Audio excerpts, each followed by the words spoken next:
Sarah, j'ai besoin de toi, enfin de tes conseils. Demain, j'annonce à mon boss que je suis enceinte. Je suis paniquée. Mon boss compte sur moi pour gérer un gros projet et je pourrais pas le mener jusqu'au bout. Je suis au bout du rouleau. Léa.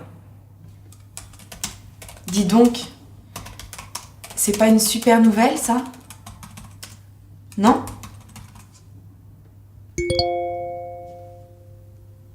Je n'ai jamais été aussi heureuse, je l'attendais depuis longtemps.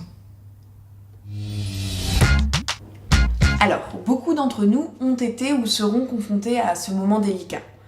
Et je peux dire que je suis un peu une experte parce que moi-même j'ai eu un bébé l'an dernier.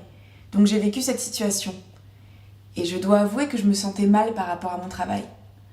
Et c'est ridicule parce que personne ne peut nous confisquer cette joie que nous avons d'attendre un bébé. Ce n'est pas ma vie privée ou mon job.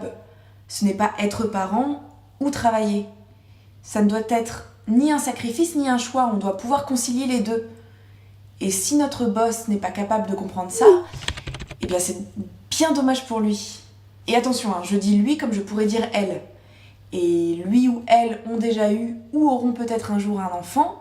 Et le fait de se le rappeler, ça remet les choses à leur place. Alors Léa, je comprends bien ta question. Mais avant d'y répondre, il est important de te mettre en condition. C'est un peu ta préparation mentale. Alors, tu comptes lui annoncer demain?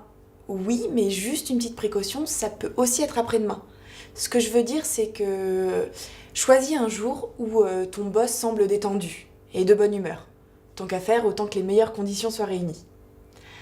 Alors, en ce qui concerne ce que tu vas lui dire, je te conseille de lui dire tout simplement « J'attends un bébé ». Au risque que tu me répondes « Merci, Captain Obvious ». Alors, parce que ne va pas te lancer dans des explications trop longues ou pire dans des justifications. Ne te lance pas non plus dans un scénario idyllique ou catastrophique. Tu ne sais pas comment ça va se passer. Est-ce que tu auras beaucoup d'absence? Est-ce que tu seras fatiguée? Oui, parce que d'ailleurs, être enceinte, ce n'est pas être malade.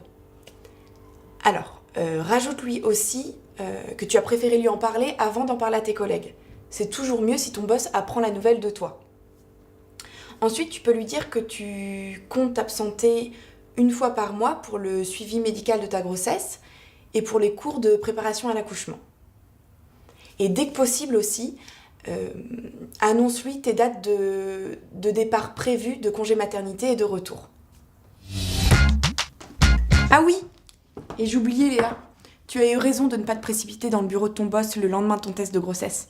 Parce que la loi dit juste que tu dois informer ton boss par écrit ou verbalement avant de partir en congé sans fixer de délai précis. Mais bon, moi je te conseille quand même de l'informer suffisamment à l'avance pour qu'il puisse prévoir au mieux ton absence et puis aussi s'organiser au mieux. En fait, je te conseille d'attendre vraiment 12 semaines de grossesse parce que c'est la période après laquelle le risque de fausse couche est moins important. Voilà, à bientôt!